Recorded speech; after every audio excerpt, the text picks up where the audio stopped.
दोस्तों, हाल फिलहाल आधार में कुछ अमेंडमेंट हुआ जिससे एक टर्म निकल कर आया है जो काफी चर्चे में है, जो है सेंट्रल आइडेंटिटीज डेटा रिपोजिटरी यानी CIDR।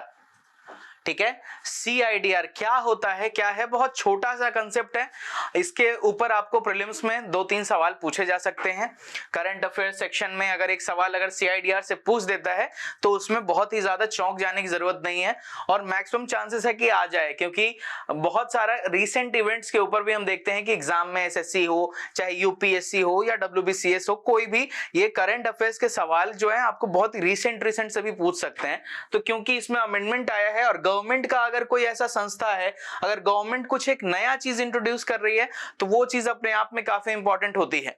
और क्योंकि आधार हमेशा इश्यू में रहता है, किस लिए, क्योंकि राइट टू प्राइवेसी को लेकर ये काफी चर्चे में था। ठीक है, राइट टू प्राइवेसी को लेके आधार हमेशा से चर्चे में रहा है। ठीक है, कभी आधार को हम कहते हैं कि नहीं ये जरूरी नहीं है और कभी आधार का यूज जो है कहीं कहीं पे हम देखते हैं कि मैंडेटरी हो जाता है। तो आधार से रिलेटेड अगर कभी भी किसी प्रकार का कोई नया इंफॉर्मेशन आता है तो हमारे लिए वो काफी इंपॉर्टेंट होता है। ठीक है, क्या है ये CIDR?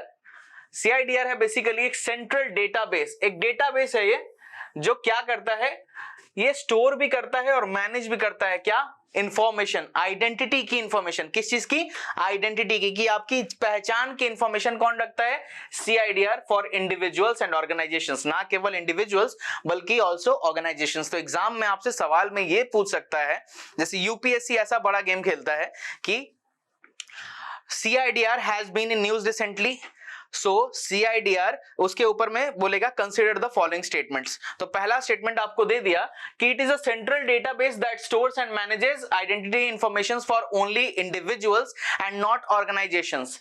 इज इट करेक्ट और नॉट करेक्ट? तो आपको उस समय आपको पता रहना चाहिए कि ना केवल ऑर्गेनाइजेशंस बल्कि इंडिविजुअल्स, यानी ना केवल इंडिविजुअल्स बल्कि ऑर्गेनाइजेशंस के लिए भी ये है, इनका ये डेटा स्टोर करके रखता है। ये डायरेक्टली आपको एक प्रीलिम्स में UPSC हो, SSC हो, SSC में डायरेक्ट सवाल पूछ देगा कि CIDR क्या है। तो ऐसे क्वेश्चंस आ सकते हैं। ठीक है, it is used to authenticate and authorize individuals and organizations for access to government services and information।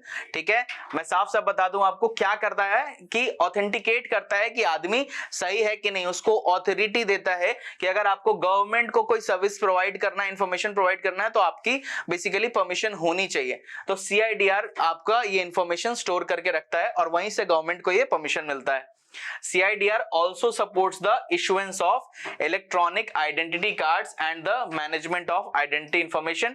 Basically जैसे आधार कार्ड है, ठीक है, एक आधार कार्ड हो गया, यहाँ पे आपका एक यूनिक ID कार्ड नंबर रहता है 12 डिजिट का, वैसे ही ये आइडेंटिटी कार्ड भी इशू करने के लिए कहता है और उसका भी इंफॉर्मेशन गैदर करके रखता है।